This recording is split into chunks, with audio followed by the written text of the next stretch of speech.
نحمده ونصلي ونسلم على رسوله الكريم أما بعد فأعوذ بالله من الشيطان الرجيم بسم الله الرحمن الرحيم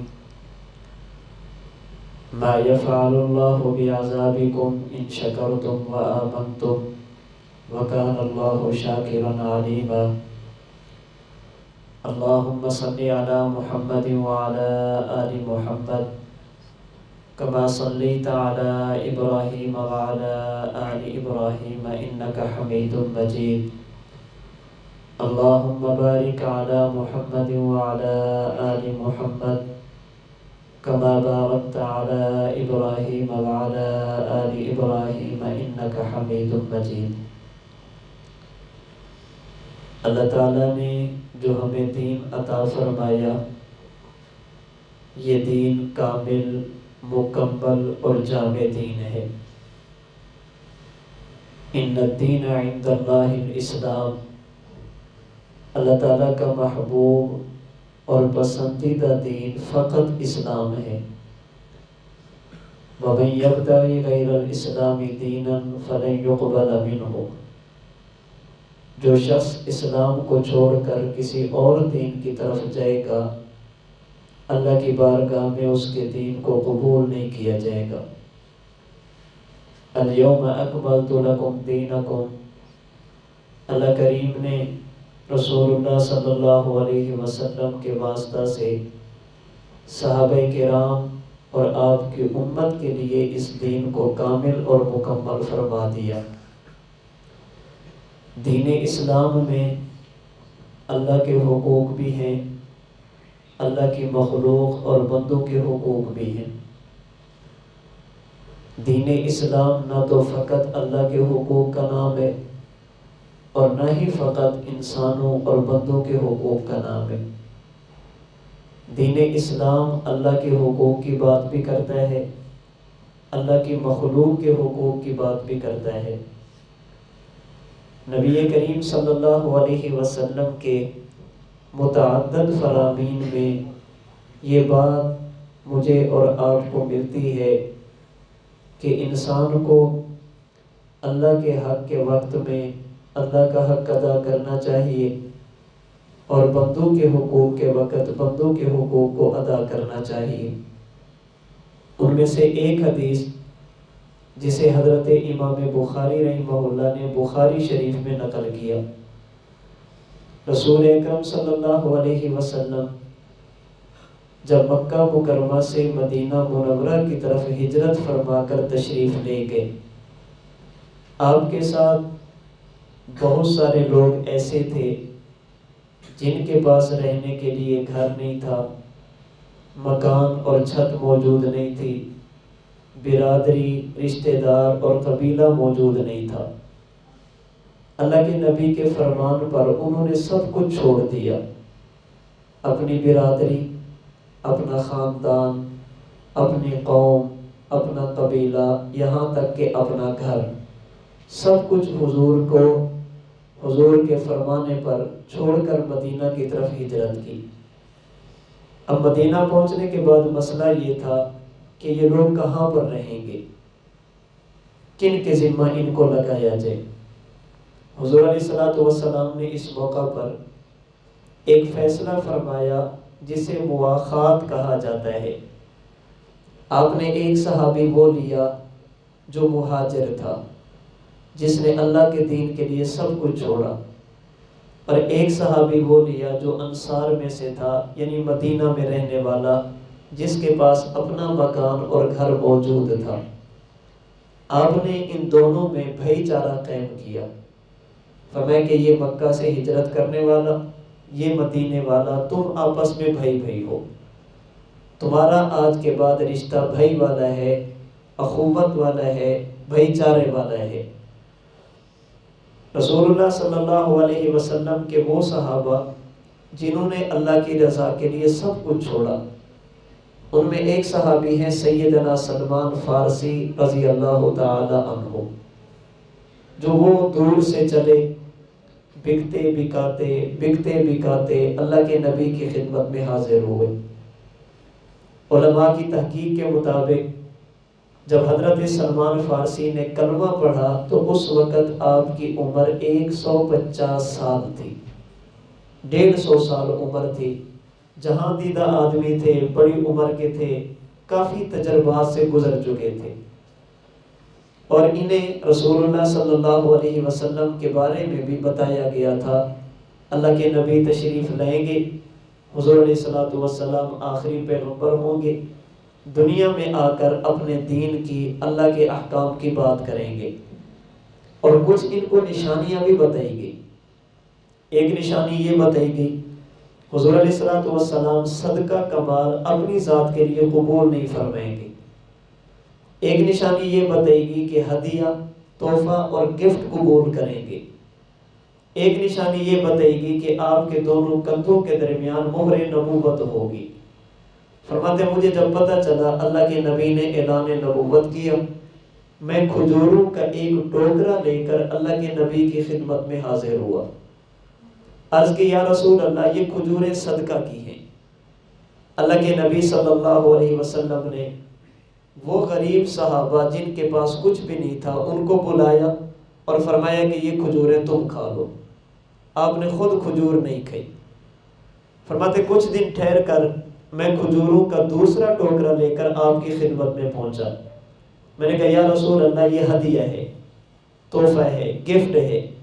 اللہ کے نبی نے خود بھی کھایا، آپ نے صحابہ کو بھی کھلایا۔ فرماتے دو نشانیاں پوری ہو گئی، صدقہ کا مال آپ نے نہیں کھایا، اور ہدیہ کی کھجوریں آپ نے قبول فرمائی، خود تناول فرمائی۔ تیسری نشانی، اللہ کے نبی کی مبارک کمر سے کپڑا ہٹا، میں نے حضور علیہ الصلوۃ والسلام کے دونوں کندھوں کے درمیان مہر نبوت دیکھی۔ اب حضرت سلمان فارسی نے کلمہ پڑھا۔ آپ علیہ الصلوۃ والسلام نے ہجرت کے بعد حضرت سلمان فارسی کو جس شخص کا بھائی بنایا، ان کا نام ہے سیدنا ابو درداء رضی اللہ تعالی عنہ۔ یہ مدینہ کے رہنے والے نوجوان صحابی ہیں۔ حضرت سلمان فارسی کی عمر زیادہ، حضرت ابو درداء کی عمر کم، بالکل جوان ہیں۔ حضرت سلمان فارسی اپنی عمر کے تقریباً 1.5 صدی گزار چکے ہیں۔ حضرت سلمان فارسی رضی اللہ تعالی عنہ جب حضرت ابو درداء کے گھر میں پہنچے، اب چونکہ بھائی کی حیثیت تھی اور ابھی تک پردے کے احکام بھی نازل نہیں ہوئے تھے، پردہ کا حکم نہیں تھا، حضرت سلمان فارسی نے گھر میں جا کر دیکھا تو گھر میں کوئی چیز بھی گھر والی نہیں تھی۔ لگتا یوں تھا کہ گھر میں کوئی خاتون نہیں ہے۔ عورتوں کی عادت ہے جہاں پر ہوگی اپنے گھر کو سنواریں گی، پردے لٹکائیں گی، برتنوں کی سیٹنگ کریں گی، اپنے گھر کی زیب و زینت اس کا خیال کرتی ہیں۔ فرماتے میں نے دیکھا گھر کے اندر یوں لگتا ہے جیسے کوئی خاتون ہو ہی نہ۔ معلوم کرنے پر پتہ چلا حضرت ابو درداء کی بیوی موجود ہے۔ میں نے ان سے پوچھ لیا کہ بہن کیا وجہ ہے، گھر کی یہ حالت بنا رکھی ہے، اپنی یہ حالت بنا رکھی ہے؟ حضرت سلمان فارسی کو حضرت ابو درداء کی گھر والی نے بتایا، حضرت ابو درداء ہر وقت عبادت میں لگے رہتے ہیں، نہ ان کو گھر کی فکر ہے نہ کسی اور معاملے کی فکر ہے۔ فرماتے ہیں چلیں اب میں آ گیا ہوں، اب اللہ کرم فرمائیں گے۔ حضرت ابو درداء جب تشریف لے آئے، دوپہر کا وقت ہوا، حضرت سلمان فارسی کے لیے آپ نے دسترخوان لگایا، کھانا لگایا۔ حضرت سلمان فارسی نے فرمایا کہ بیٹھیں آپ بھی کھائیں۔ حضرت ابو درداء فرمانے لگے کہ میرا روزہ ہے۔ حضرت سلمان فارسی فرمانے لگے اگر آپ کا روزہ ہے پھر یہ دسترخوان اٹھا لیں، میں نے بھی نہیں کھانا، آپ کھاؤ گے تو میں کھاؤں گا، آپ نہیں کھاؤ گے تو میں بھی نہیں کھاؤں گا۔ مجبوراً مہمان کی دلجوئی کے لیے حضرت ابو درداء رضی اللہ تعالی عنہ نے اپنا نفلی روزہ توڑا اور ان کے ساتھ کھانا کھایا۔ یہاں پر ایک بات عرض کر دوں، شریعت مطہرہ میں اللہ کے حقوق بھی ضروری ہیں، اللہ کے بندوں کے حقوق بھی ضروری ہیں۔ وہ چیز جس کا کرنا ضروری ہو، وہاں پر کسی بندے کی وجہ سے آپ اللہ کے حق کو نہیں چھوڑ سکتے۔ وہاں پر اللہ کا حق پہلے، بندے کا حق بعد میں۔ آپ کا دوست ہے، کہتے ہیں نماز نہیں پڑھنی، آپ دوستی چھوڑ سکتے ہیں، نماز نہیں چھوڑ سکتے۔ گھر والی شوہر کو کہتی ہے کہ آپ نے زکوٰۃ نہیں دینی، اب گھر والوں کی بات نہیں مانیں گے، اللہ کا حکم مانیں گے، زکوٰۃ دیں گے۔ جن چیزوں کا کرنا ضروری ہے ان میں اللہ کا حق پہلے، بندے بعد میں، اور وہ چیزیں جن کا کرنا ضروری نہیں ہے، کر بھی سکتے ہیں نہیں بھی کر سکتے، شریعت نے اختیار دیا، وہاں پر بندے کا حق پہلے ہے، اللہ کا حق بعد میں ہے۔ چونکہ یہ روزہ نفلی روزہ تھا، فرض روزہ کسی کے کہنے پر نہیں توڑ سکتے۔ اگر نفلی روزہ کسی مہمان کی دلجوئی کے لیے توڑنا پڑے تو توڑ سکتے ہیں، اور اس میں صرف ایک روزے کی قضا ہوگی، بعد میں ایک رکھیں گے۔ حضرت سلمان فارسی کے کہنے پر حضرت ابو درداء نے روزہ بھی توڑ دیا۔ جب رات کا وقت ہوا، عشاء کی نماز سے فارغ ہوئے، حضرت سلمان فارسی کے لیے حضرت ابو درداء نے بستر لگایا، فرمایا کہ آپ آرام کریں، سو جائیں۔ حضرت سلمان فارسی چونکہ حضرت ابو درداء کی بیوی سے سارا انٹرویو لے چکے تھے، بھی یہ بندہ چاہتا کیا ہے، کرتا کیا ہے۔ حضرت ابو سلمان نے پوچھا کہ ابو درداء آپ نے کیا کرنا ہے؟ فرمایا کہ میں عبادت کروں گا۔ حضرت سلمان فارسی نے ہاتھ پکڑا، فرمایا کہ یہاں سو جاؤ، آپ آرام کرو۔ حضرت ابو درداء فرماتے میں نے کہا عجیب آدمی ہے، پہلے میرے بارے میں بیوی سے معلومات لی، پھر میرا روزہ توڑوایا، اب نفل بھی نہیں پڑھنے دیتا، کہتے ہیں سو جاؤ۔ لیکن چونکہ بڑے بھی تھے اور بھائی بھی تھے، اللہ کے نبی نے بھائی بنا دیا تھا، میں نے نہ چاہتے ہوئے بھی ان کے فیصلے کو مان لیا اور یہ سوچ کر سو گیا۔ حضرت ابو درداء کی آنکھ لگے گی، سلمان فارسی کی آنکھ لگے گی، جب ان کو نیند آئے گی تو میں اٹھ کے مصلی پہ چڑھ جاؤں گا۔ بخاری شریف کے الفاظ ہیں، روایت ہے، حضرت ابو درداء جب حضرت سلمان فارسی سونے لگے، حضرت ابو درداء نے سمجھا کہ سو گئے، اٹھ کے مصلی پہ جانے لگے تو انہوں نے پھر پکڑا، فرمایا کہ میں نے تمہیں کہا یہاں سو جاؤ آرام سے۔ حضرت ابو درداء پھر سو گئے۔ جب صبح تہجد کا وقت ہوا، سحری کا وقت ہوا، حضرت سلمان فارسی نے حضرت ابو درداء کو جگایا، اٹھایا، فرمایا کہ بھائی اب اٹھو، وضو کرو، اب نفل پڑھو، اب عبادت کرو، اب خدا سے راز و نیاز کی باتیں کرو۔ فرماتے جب نافل سے فارغ ہوئے تو ہم نے مشورہ کیا کیوں نہ فجر کی نماز مسجد نبوی میں اللہ کے رسول صلی اللہ علیہ وسلم کی اقتداء میں ادا کی جائے۔ ہم تھوڑا فاصلے پر تھے، فرماتے ہم فجر کی نماز پڑھنے کے لیے جب نکلنے لگے، یہ میں نے پوری آپ کی خدمت میں اتنی لمبی تفصیل عرض کی ہے یہ جملہ بتانے کے لیے کہ شریعت کا مزاج کیا ہے۔ فرماتے جب گھر سے نکلنے لگے، حضرت سلمان فارسی نے مجھے فرمایا کہ بھائی میں آپ کو ایک نصیحت کرنے لگا ہوں، اسے اپنے پلے باندھو۔ کیا؟ فرمایا ان لربک علیک حقا ولنفسک علیک حقا ولأہلک علیک حقا فاعطِ کل ذی حق حقہ۔ فرمایا کہ ابو درداء اس جسم پر تیرے رب کا بھی حق ہے، اس جسم پر خود تیرا بھی حق ہے، اس جسم پر تیرے گھر والوں کا بھی حق ہے۔ فاعطِ کل ذی حق حقہ، شریعت کا مزاج یہ ہے کہ جو وقت جس کے حق کا بنے اسی حق کو ادا کرو۔ اللہ کے حق میں اللہ کے حق کو ادا کرو، اپنی صحت کا خیال کرو، جب گھر والوں کا حق ہو تو ان کے حق میں ان کا حق ادا کرو۔ حضرت ابو درداء فرماتے مجھے غصہ تو بہت آیا کہ میرا نفلی روزہ بھی توڑوایا، رات نفل بھی نہیں پڑھنے دیا، الٹا نصیحت بھی کر رہا ہے، مجھے سمجھا رہے۔ میں چپ کر کے اللہ کے نبی کی خدمت میں پہنچا، نماز فجر ادا کی۔ حضور علیہ الصلوۃ والسلام کی سیرت کو پڑھنے سے ایک بات سمجھ آتی ہے، جب حضور فجر کی نماز سے فارغ ہو جاتے، آپ صحابہ کی طرف اپنا چہرہ فرماتے اور حضور اشراق کی نماز تک مسجد میں بیٹھ جاتے۔ آپ کا اکثر معمول یہی تھا، نماز فجر سے لے کر اشراق تک آپ مسجد میں بیٹھتے۔ کسی نے خواب کی تعبیر پوچھنی ہے تو وہ پوچھے، کسی نے مسئلہ پوچھنا ہے تو وہ پوچھے، کسی نے کوئی مشورہ کرنا ہے تو وہ کر لے۔ یہ اللہ کے نبی کی کھلی کچہری لگتی تھی، کسی کا کوئی مسئلہ ہے تو میں بیٹھا ہوں۔ اللہ کے نبی بسا اوقات کا صحابہ سے پوچھ بھی لیتے، ہاں بھی کسی نے کوئی خواب تو نہیں دیکھا، ہاں بھی تمہارا کوئی مسئلہ تو نہیں ہے۔ اللہ کے نبی کی نگاہ مبارک پڑ گئی حضرت ابو دردہ پر. حضور نے پوچھ لیا ابو دردہ سناؤ تمہارا بھائی کیسا ہے جس کو میں نے تمہارے ساتھ جوڑا سلمان فارسی، وہ کیسا ہے؟ حضرت ابو دردہ فرماتے میں تو انتظار میں تھا. میں نے کہا یا رسول اللہ کیا بتاؤں، یہاں سے گیا تو سب سے پہلے میرے بارے میں میری بیوی سے معلومات لی، اس کے بعد میرا نفلی روزہ توڑوایا، اس کے بعد مجھے رات کو نفل بھی نہیں پڑھنے دیے، سلایا، فجر کو اٹھا تو تہجد پڑھوانے کے بعد مجھے نصیحت کی ان لربک علیک حقا ولنفسک علیک حقا ولأہلک علیک حقا فاعط کل ذی حق حقہ. اللہ کا بھی حق ہے، تیرا بھی حق ہے، بندے کا بھی حق ہے، گھر والوں کا بھی حق ہے.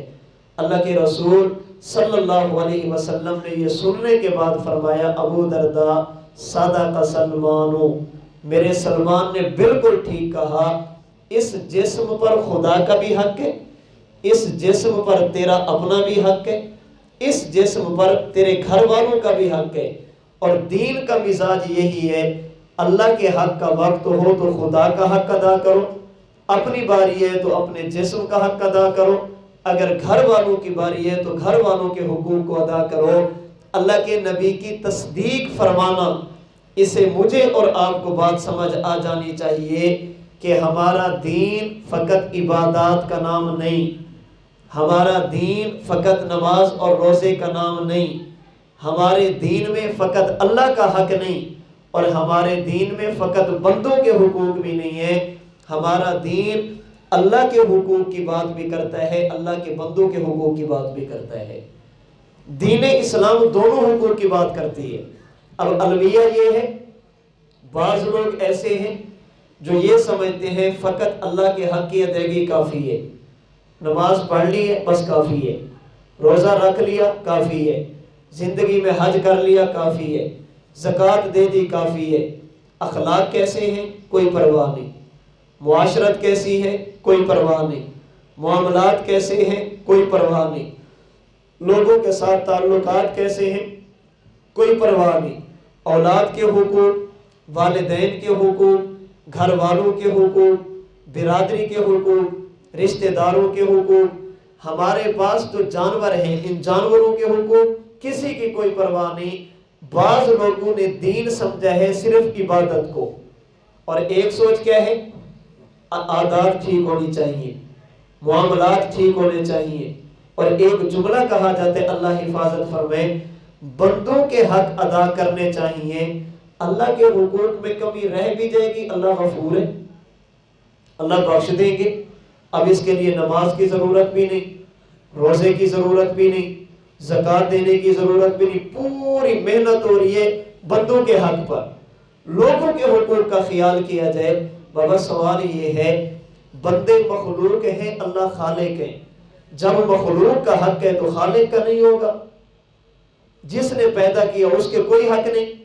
اور یہ کہنا یہ شیطانی وسوسہ ہے، ایک ایسی فکر ہے جس کے پیچھے شیطان کی محنت ہے. نماز کی ضرورت نہیں اللہ بخش دیں گے، روزے کی ضرورت نہیں اللہ بخش دیں گے، اللہ غفور ہے رحیم ہے، اس میں دوسری رائے نہیں ہے، اللہ بخشتے ہیں اس میں دوسری رائے نہیں. لیکن سوال یہ ہے کہ اللہ کے حقوق کا کیا کرنا ہے. آپ قرآن کریم اٹھا کر دیکھیں، اللہ نے قرآن کریم میں ایک دو نہیں کئی آیات میں اپنے حق کے ضائع کرنے والے کو بڑی سخت قسم کی دھمکی دی ہے، اللہ نے بڑی سے بڑی سزا سنائی ہے. قرآن کریم کے 16ویں پارے میں ہے فَخَلَفَ مِن بَعْدِهِمْ خَلْفٌ أَضَاعُوا الصَّلَاةَ وَاتَّبَعُوا الشَّهَوَاتِ فَسَوْفَ يَلْقَوْنَ غَيًّا. اللہ فرماتے وہ لوگ جو نااہل ہیں، نماز ضائع کرتے ہیں، نماز کی فکر نہیں کرتے، خواہشات کی پیروی کرتے ہیں، فَسَوْفَ يَلْقَوْنَ غَيًّا، ان قریب ان لوگوں کو جہنم کی ایسی وادی میں پھینکا جائے گا جسے غی کہا جاتا ہے. اللہ نماز کے ضائع کرنے پر جہنم کی وعید سنا رہے ہیں. قرآن کریم کے 29ویں پارے میں ہے قیامت کے دن جب اہل جنت جنت میں، جہنمی جہنم میں جائیں گے، ایک وقت ایسا آئے گا اللہ درمیان کے پردے ہٹا دیں گے، جنتی اوپر جہنمی نیچے ہوں گے، اللہ درمیان کے پردے ہٹائیں گے تو جنتی جہنمیوں سے پوچھیں گے ما سلککم فی سقر، جہنم میں کیوں آئے ہو؟ کیا جرم تھا تمہارا، کیا قصور تھا؟ وہ جواب دیں گے لم نک من المصلین، ہم نماز نہیں پڑھتے تھے، ہم نمازیوں میں سے نہیں تھے۔ اللہ جہنم کی وعید سنا رہے ہیں، قرآن کریم کے آخری پارے میں ہے فویل للمصلین الذین هم عن صلاتهم ساہون۔ تباہی، ہلاکت، بربادی، برا انجام ہوگا ان لوگوں کا جو اپنی نماز سے غافل ہیں، جو نماز سے غفلت کرتے ہیں۔ کیا معنی؟ نماز سے غفلت، نماز نہ پڑھنا، نماز سے غفلت، نماز میں سستی کرنا، نماز سے غفلت کبھی پڑھنا کبھی چھوڑ دینا، نماز سے غفلت خشوع خضوع کے ساتھ نہ پڑھنا، یہ حقوق اللہ کے چھوڑنے پر اللہ وعیدیں سنا رہے ہیں، جہنم سے ڈرا رہے ہیں۔ قرآن کریم میں والذین یکنزون الذھب والفضة ولا ينفقونها في سبیل اللہ فبشرهم بعذاب علیم۔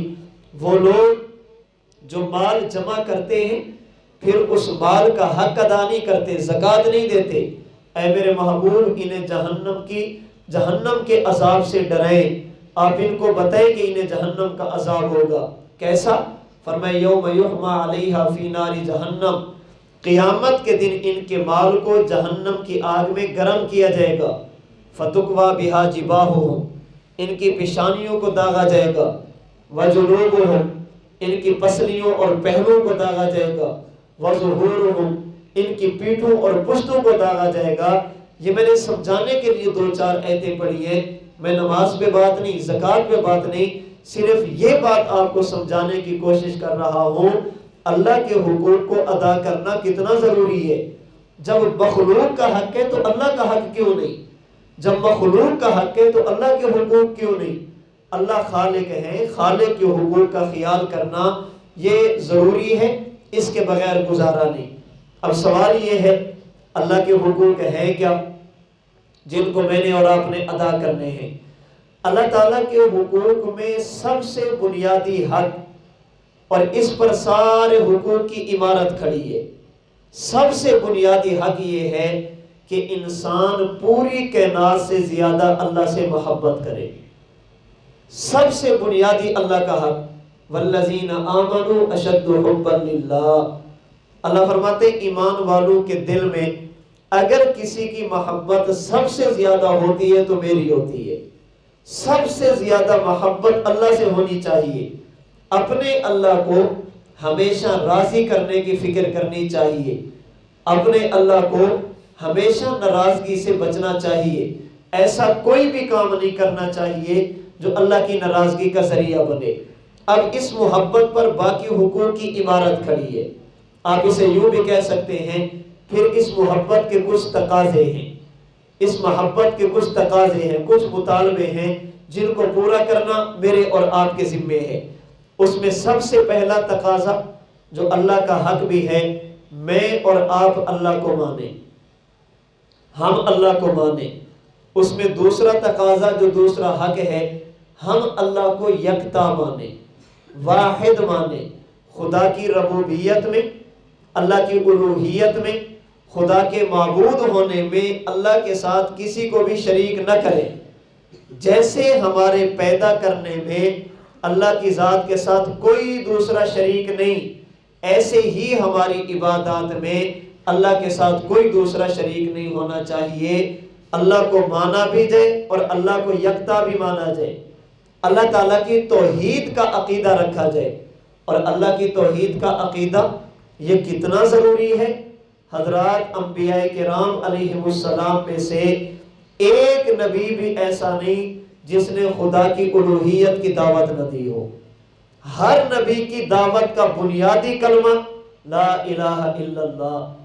نبی بدلتا تو دوسرا جز بدل جاتا، لیکن پہلا جز تمام انبیاء کی شریعتوں میں ایک رہا، لا الہ الا اللہ، اللہ کے علاوہ کسی کی عبادت نہیں، اللہ کے علاوہ کسی کو اپنا خالق مالک رازق نہیں ماننا، سجدہ کرنا ہے تو فقط اللہ کی ذات کو، اگر مشکل میں رجوع کرنا ہے تو فقط اللہ کی ذات کی طرف۔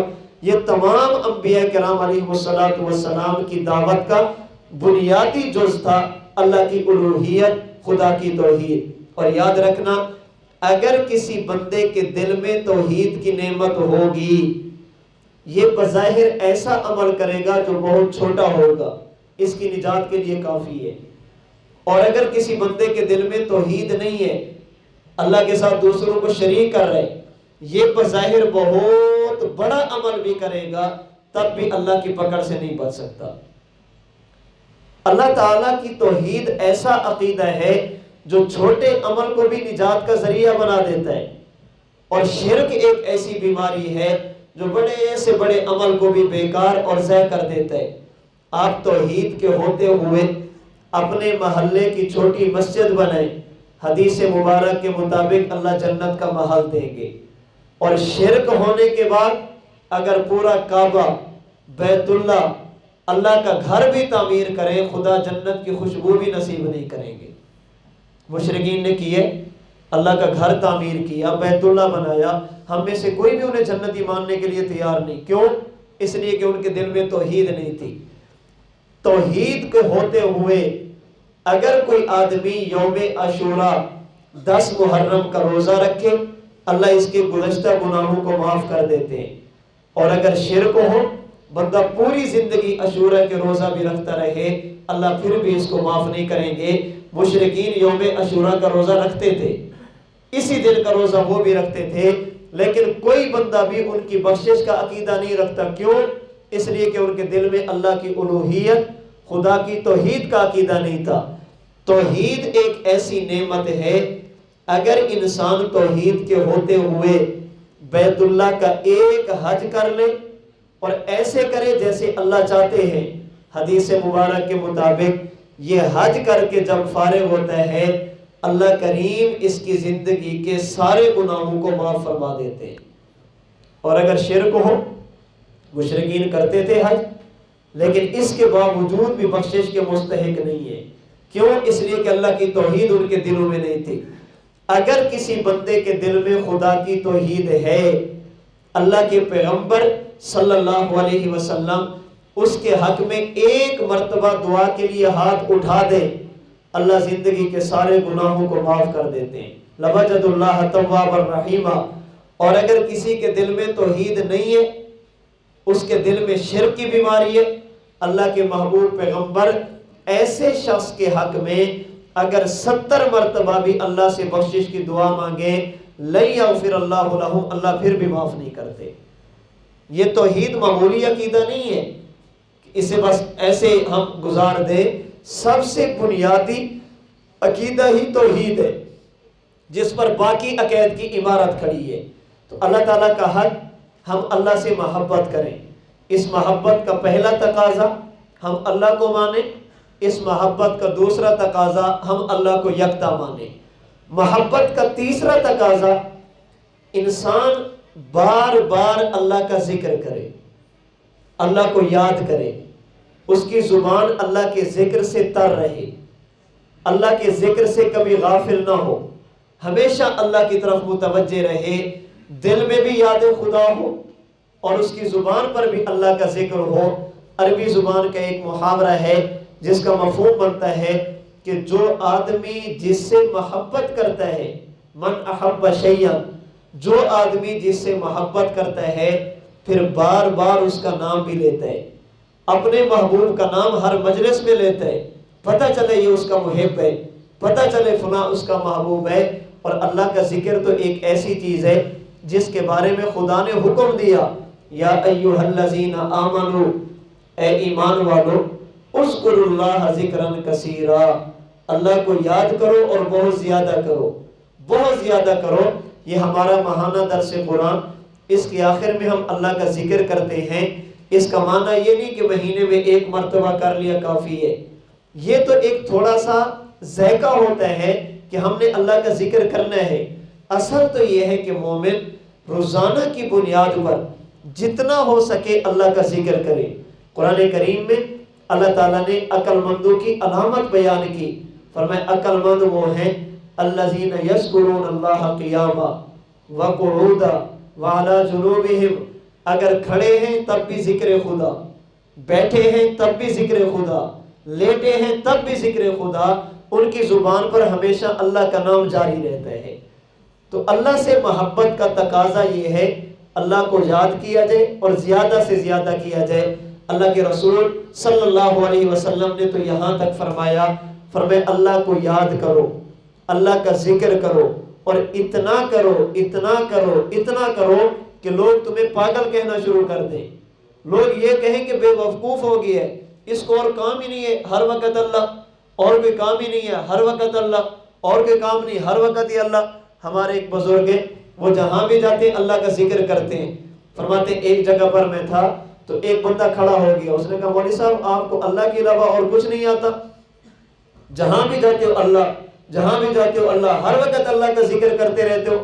تو حضرت فرمانے لگے میں آپ سے ہاتھ جوڑ کر کہتا ہوں، جب قیامت کا دن ہونا اللہ کی عدالت میں آپ نے میری یہی شکایت لگانی ہے، اے اللہ یہ ہر وقت تیری باتیں کرتا تھا۔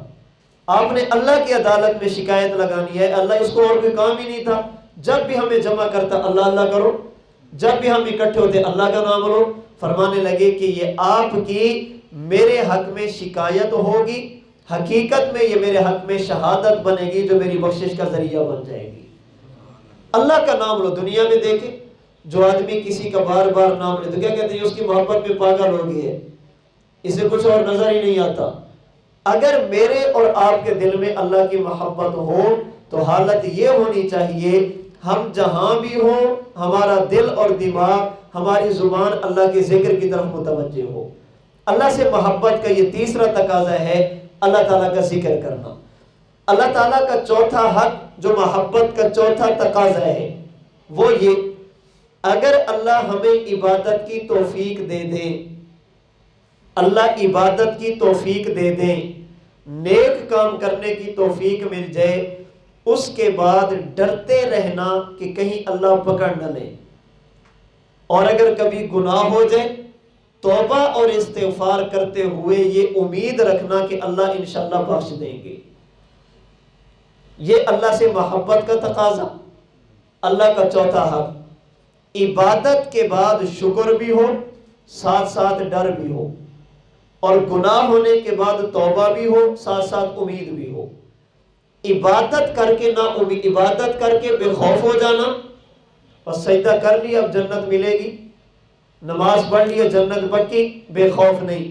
گناہ ہونے کے بعد مایوس ہو جانا کہ اللہ نہیں بخشیں گے، نہ۔ اگر عبادت کی توفیق مل جائے اللہ کا شکر بھی ادا کریں، اس کے بعد اللہ سے ڈرتے بھی رہیں، اور اگر گناہ کر بیٹھیں توبہ بھی کریں، استغفار بھی کریں، اللہ سے معافی بھی مانگیں، اور دل میں امید ہو کہ انشاءاللہ اللہ معاف کر دیں گے۔ یہ اللہ کا حق ہے، اللہ سے ڈرا بھی جائے اور اللہ کی ذات سے امید بھی رکھی جائے۔ عبادت کے بعد اکڑنا نہیں چاہیے۔ قرآن کریم میں اللہ تعالیٰ نے 26ویں پارے کے آخر میں اپنے نیک بندوں کا تذکرہ کیا، فرمایا کانوا قلیلا من اللیل ما یہجعون، یہ وہ لوگ تھے جن کی راتیں عبادت میں گزرتی، رات کا بہت تھوڑا حصہ ہوتا جس میں سوتے تھے، ساری رات عبادت میں گزرتی۔ وبالاسحار هم یستغفرون، جب فجر کا وقت ہوتا تو یہ فجر کا وقت ہوتے ہی استغفار شروع کر دیتے، ساری رات عبادت کر رہے ہیں اور صبح اٹھ کے کیا کر رہے ہیں؟ یعنی نیک لوگ عبادت کر کے بھی استغفار کرتے ہیں، اور آج میری اور آپ کی کیا حالت ہے؟ ہم گناہ کر کے بھی استغفار نہیں کرتے، گناہ کر کے بھی اللہ سے نہیں ڈرتے۔ رسول اللہ صلی اللہ علیہ وسلم کے احادیث طیبہ میں ملتے ہیں، آپ کا مبارک معمول تھا جب آپ نماز کا سلام پھیرتے آپ فرماتے اللہ اکبر، استغفر اللہ استغفر اللہ استغفر اللہ۔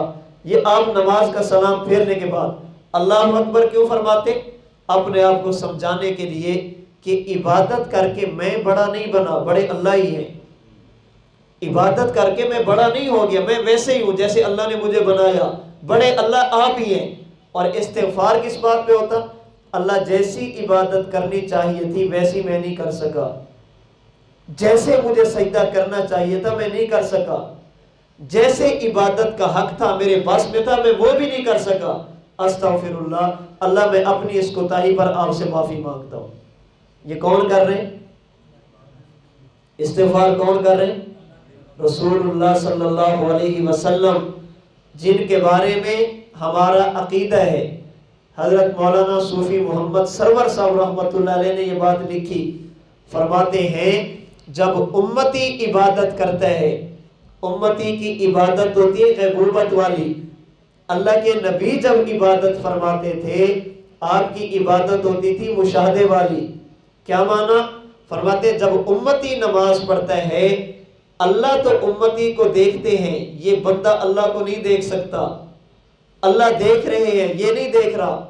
اللہ کے رسول جب عبادت فرماتے تھے آپ کی عبادت یوں ہوتی تھی، حضور اللہ کو دیکھتے تھے، اللہ حضور کو دیکھتے تھے۔ اس لیے حضرت نانوتوی رحمۃ اللہ علیہ فرماتے ہیں امتی کی اربوں اور کھربوں نمازیں ایک طرف رکھ دی جائیں، اللہ کے نبی کا ایک سجدہ ایک طرف رکھ دیا جائے، امت کی کھربوں نمازیں مل کر بھی اللہ کے نبی کے ایک سجدے کا مقابلہ نہیں کر سکتی۔ کیوں؟ ہماری نمازیں غیبوبت والی ہیں، اللہ کے نبی کی عبادت مشاہدے والی ہے۔ اللہ کے نبی کے معصوم ہونے کی ایک وجہ یہ بھی ہے، ہمارا عقیدہ ہے نبی کی زندگی میں گناہ نہیں ہوتا، اللہ کے نبی معصوم ہوتے ہیں۔ کیوں معصوم ہوتے ہیں؟ اس کی ایک وجہ یہ ہے اللہ کے نبی ہر وقت مشاہدہ خداوندی میں رہتے ہیں۔ اگر آج میں کسی بڑے کے پاس چلا جاؤں، وہ مجھے دیکھے اور میں اس کو دیکھوں، میں کوشش کروں گا کوئی بھی ایسی حرکت نہ کروں جس سے یہ ناراض ہو جائے۔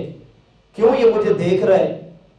میں اپنی نظروں کی حفاظت کروں گا، زبان کی حفاظت کروں گا، اعضاء کی حفاظت کروں گا، پوری توجہ اسی کی طرف ہوگی، کہیں ایسا کام نہ کر بیٹھوں جس کی وجہ سے یہ ناراض ہو جائے۔ یار میں اگر بڑے کے پاس چلا جاؤں، میں اس کے سامنے ایسی حرکت نہیں کرتا جو اس کی ناراضگی کا سبب بنے۔ جو پیغمبر ہر وقت اللہ کے مشاہدے میں ہوگا، بتائیں وہ اللہ کی معصیت اور نافرمانی کیسے کرے گا؟ اللہ کے نبی استغفار فرما رہے ہیں، کیوں؟ تاکہ امت کو یہ بات سمجھ آ جائے عبادات کے بعد اپنے آپ کو بڑا نہیں سمجھنا، ڈرتے رہنا ہے کہیں ایسا نہ ہو یہی عبادت میری پکڑ کا ذریعہ بن جائے۔ آپ نے نہیں سنا احادیث پاک میں کہ بعض نمازی ایسے ہوتے ہیں ان کی نمازوں کو گندے کپڑے میں لپیٹ کر ان کے منہ پہ مارا جاتا ہے، نہیں ہے ضرورت تمہاری نمازوں کی، لا تفتح لهم ابواب السماء، ان کے اعمال کو اوپر ہی نہیں جانے دیا جاتا، واپس کنہیں کے منہ پہ مارا جاتا ہے۔ عبادت کی توفیق مل جائے، اللہ کا شکر بھی ادا کریں اور ڈرتے بھی رہیں، خشیت بھی ہو، خوف بھی ہو، اور اگر گناہ ہو جائے ٹھیک ہے ہو گیا، استغفار کریں، توبہ کریں۔ قرآن کریم کی آیات کے مطابق توبہ کرنے سے انسان کی زندگی کے گناہ نامہ اعمال سے ہی ختم ہو جاتے ہیں، اللہ نامہ اعمال سے ہی گناہ کو مٹا دیتے ہیں۔ بلکہ حضرت تھانوی رحمۃ اللہ علیہ فرماتے ہیں دنیا میں جب بھی کوئی بندہ گناہ کرتا ہے اس کے گناہ پر چند گواہ بنتے ہیں جو قیامت کے دن گواہی دیں گے اللہ اس نے گناہ کیا تھا۔ وہ گواہ کیا ہیں؟ نمبر 1 انسان کا جسم، یہ گواہی دے گا۔ نمبر 2 یہ فرشتے، یہ گواہی دیں گے۔ نمبر 3 وہ رجسٹر جس کے اندر اعمال کو فرشتے لکھتے ہیں وہ گواہی دے گا۔ اور نمبر 4 زمین کا وہ حصہ جہاں پر یہ بندہ گناہ کرتا ہے یہ گواہی دے گا۔ یہ 4 گواہ میرے اور آپ کے ہر گناہ پر ہوتے ہیں، باقی ہم خود بنا لیں تو ٹھیک ہے، وگرنہ یہ 4 گواہ تو بہر صورت ہیں۔ جسم بولے گا اللہ اس نے گناہ کیا تھا، فرشتے بولیں گے اللہ اس نے یہ جرم کیا تھا، ملائکہ کا نامہ اعمال رجسٹر بولے گا اللہ اس نے یہ کام کیا، زمین بولے گی، زمین یومئذ تحدث اخبارہا، یہ بولے گی اللہ اس نے یہ جرم کیا۔ حضرت تھانوی فرماتے ہیں یہ 4 گواہ اس وقت تک ہیں جب تک گناہگار توبہ نہیں کرتا۔ جو ہی یہ بندہ توبہ کر لے اللہ چاروں کے چاروں گواہوں کو ختم فرما دیتے ہیں، اللہ جسم سے بھلا دیتے ہیں، فرشتوں کے دماغوں سے نکال دیتے ہیں، نامہ اعمال سے مٹا دیتے ہیں، زمین سے اللہ بالکل بھلا دیتے ہیں۔ نتیجہ توبہ کرنے والا آدمی قیامت کے دن اللہ کی عدالت میں جائے گا، اس کے خلاف گواہی دینے والا ایک گواہ بھی موجود نہیں ہوگا، ایک بھی نہیں ہوگا، اللہ تعالیٰ سارے گواہوں کو ختم فرما دیتے ہیں۔ توبہ ایک ایسی چیز ہے، التائب من الذنب کمن لا ذنب لہ، اللہ کے نبی نے ارشاد فرمایا توبہ کرنے والا ایسا ہو جاتا ہے جیسے اس نے گناہ کیا ہی نہ ہو، اللہ اس کو ایسے پاک اور صاف فرما دیتے ہیں۔ تو خیر چوتھا حق میں عرض کر رہا تھا اللہ تعالیٰ کی ذات کے بارے میں، میرے اور آپ کے دل میں اللہ کا ڈر بھی ہونا چاہیے اور اللہ کی رحمت سے امید بھی ہونی چاہیے۔ بے خوف ہو جانا یہ بھی اللہ کا حق نہیں ہے، اور بالکل مایوس ہو جانا یہ بھی اللہ کا حق نہیں ہے۔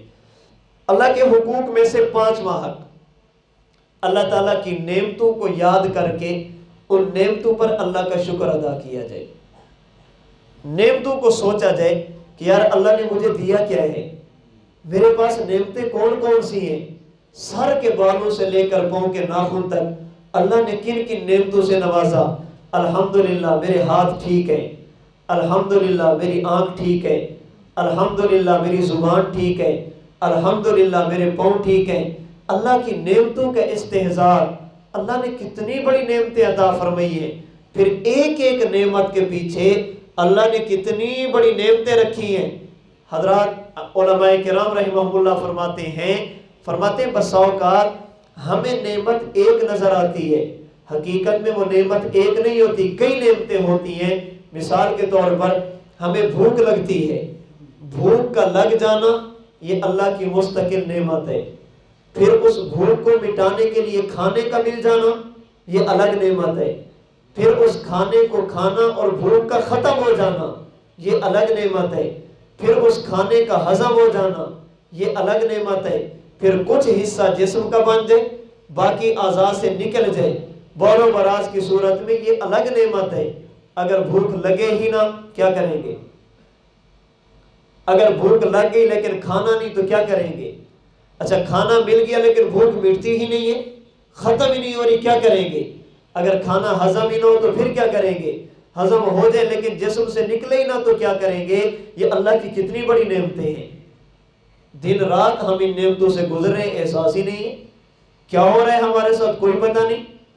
آنکھ کا دیکھنا، پھر اس پلک کا جھپکتے رہنا، اس پلک کا حرکت کرتے رہنا کتنی بڑی نعمت ہے۔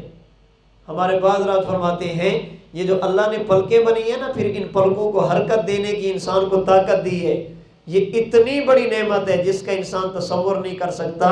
یہ جھاڑو کا کام کر رہی ہے، آنے والی مٹی کو سائڈ پہ کر دیتی ہے، آنے والی گرد و غبار کو سائڈ پہ کر دیتی ہے۔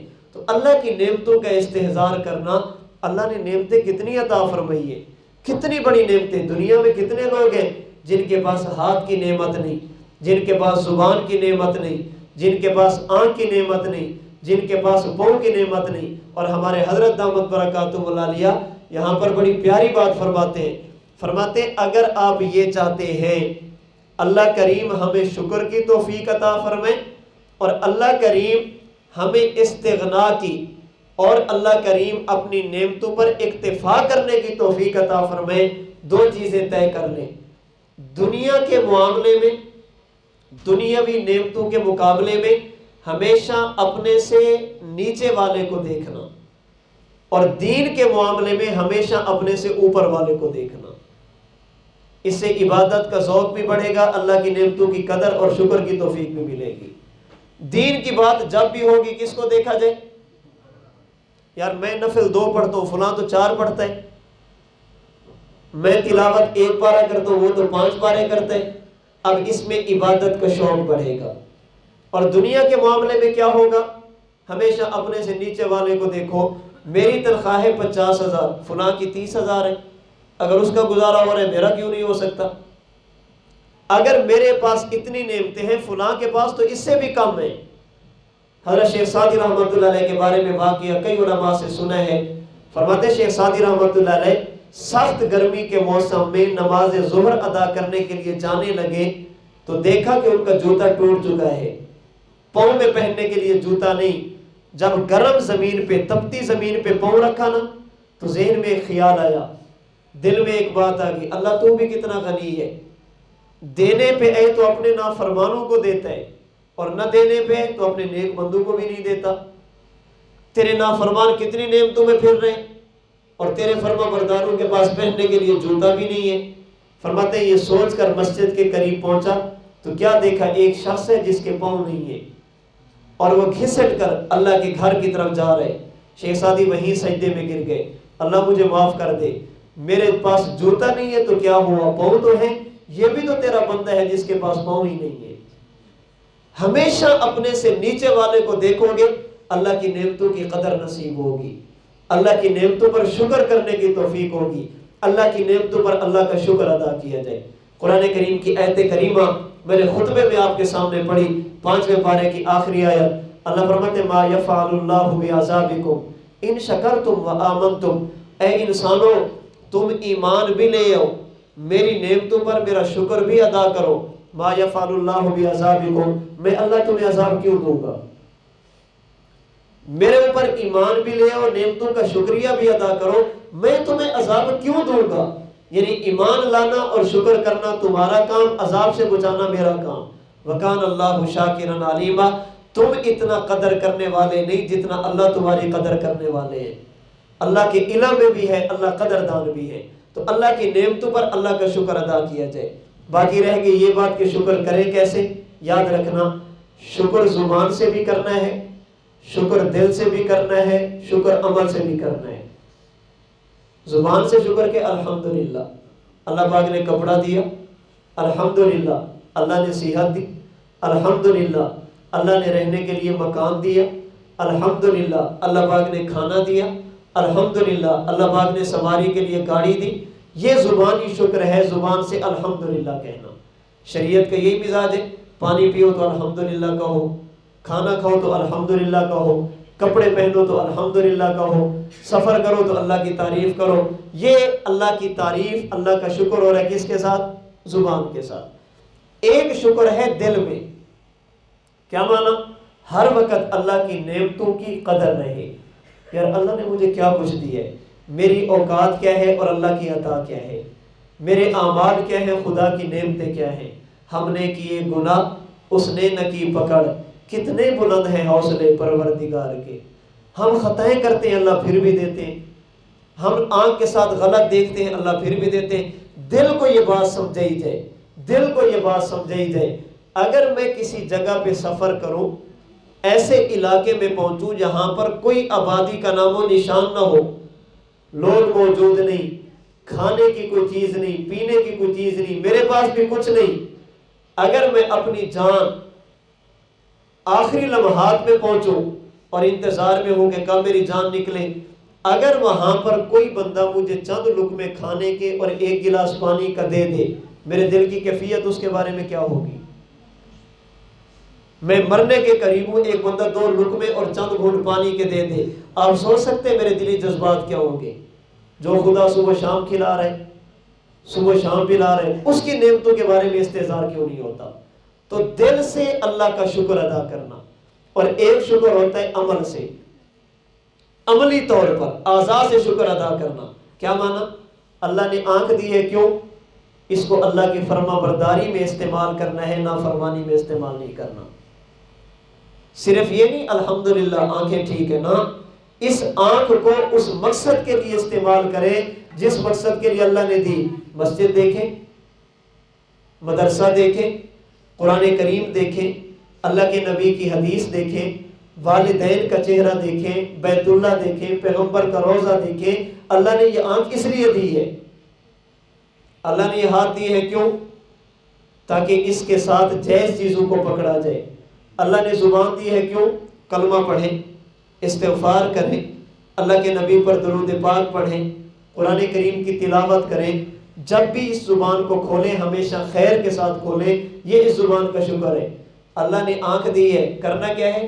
بد نظری، غیر محرم کو دیکھنا، فلمیں دیکھنا، ڈرامے دیکھنا، یہ اس نعمت کا شکر نہیں ہے، نعمت کی ناشکری ہے۔ آپ لاکھ مرتبہ بھی کہیں الحمدللہ آنکھیں ٹھیک ہیں، اگر اسے اللہ پاک کے رضا کے خلاف استعمال کریں گے۔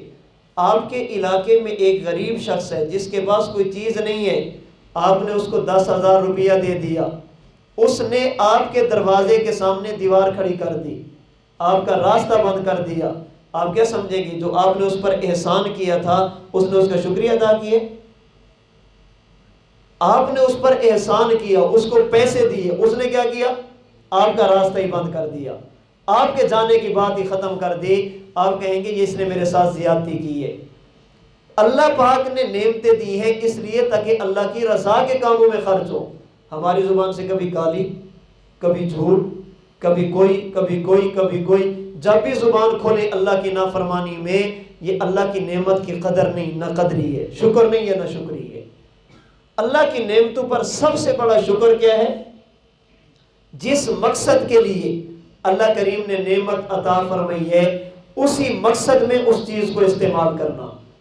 نہیں استعمال ہوگی آنکھ اللہ کی نافرمانی میں، نہیں استعمال ہوگی زبان خدا کی نافرمانی میں، نہیں استعمال ہوگا ہاتھ اللہ کی نافرمانی میں، وہی دیکھیں گے جو اللہ چاہیں گے، وہی بولیں گے جو اللہ چاہیں گے، وہی پکڑیں گے جو اللہ چاہیں گے، ادھر چل کے جائیں گے جہاں اللہ چاہیں گے۔ یہ اس نعمت پر اللہ کا شکر بھی ہے، اس نعمت کی قدر بھی ہے، اور اسی کے بارے میں اللہ نے فرمایا لَإِن شَكَرْتُمْ لَأَزِيدَنَّكُمْ، تم یوں شکر ادا کرو گے میں نعمتوں میں اور اضافہ کروں گا۔ تو ہماری شریعت میں عرض کر رہا تھا فقط اللہ کے حقوق کا نام نہیں، اللہ کے حقوق بھی ہیں، اللہ کے بندوں کے حقوق بھی ہیں، بندے نہیں بلکہ اللہ کی مخلوق کے حقوق بھی ہیں۔ ہماری شریعت میں، ہماری شریعت کا مزاج یہ ہے، اللہ کے حق کا وقت ہو تو اللہ کا حق ادا کرو، اپنی جسم کی باری ہو تو جسم کا حق ادا کرو، اللہ کی مخلوق کی باری ہو تو ان کے حقوق کو ادا کرو۔ اللہ کے حقوق کی وجہ سے بندوں کے حقوق پہ ڈاکہ ڈالنا یہ بھی شریعت نہیں، اور بندوں کے حقوق کی وجہ سے اللہ کے حقوق چھوڑ دینا یہ بھی شریعت نہیں۔